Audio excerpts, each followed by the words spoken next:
এবার প্রভাসের বিপরীতে অভিনয় করতে যাচ্ছেন বলিউডের জনপ্রিয় অভিনেত্রী কাজল। সন্দীপ রেড্ডি ভাঙ্গা পরিচালিত হাই ভোল্টেজ সিনেমা স্প্রিটে দেখা যাবে কাজলকে। এটি বড় বাজেটের কোনো তেলুগু ছবিতে কাজলের প্রথম গুরুত্বপূর্ণ ভূমিকা হবে। আগে গুঞ্জন উঠেছিল কারিনা কাপুর সিনেমাটিতে যুক্ত হতে পারেন, তবে তিনি তা স্পষ্টভাবে অস্বীকার করেছেন। জানা গেছে নির্মাতা কাজলকে গল্পটি উপস্থাপন করেছেন এবং তিনি প্রস্তাবিত চরিত্রটি নিয়ে বেশ মুগ্ধ। কাজল যদি সিনেমায় যোগ দেন তাহলে স্প্রিটের মর্যাদা আরও বাড়বে। শুধু তারকা পাওয়ার নয়, সিনেমাটি উত্তর ও দক্ষিণ ভারতের বড় ক্রসওভার চলচ্চিত্রের দৃষ্টান্ত হিসেবে দাঁড়াতে পারে। প্রভাসের জনপ্রিয়তা, ভাঙ্গার পরিচালনা এবং কাজলের উপস্থিতি মিলিয়ে ছবিটি প্যান ইন্ডিয়া স্পেকটেবল হিসেবে চিহ্নিত হবে।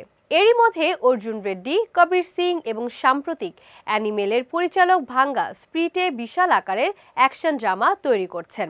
প্রভাস একজন পুলিশ অফিসারের চরিত্রে অভিনয় করছেন, যেখানে থাকবে উত্তেজনাপূর্ণ অ্যাকশন এবং আবেগঘন গল্প। নারীর প্রধান চরিত্রে তৃপ্তি ডিমরি থাকলেও কাজলের জন্য একটি গুরুত্বপূর্ণ এবং আবেগপূর্ণ চরিত্র প্রস্তাব করা হয়েছে। যদি তিনি যোগ দেন, এটি হবে তার প্রথম পূর্ণমাত্রার তেলুগু চলচ্চিত্রের অভিজ্ঞতা।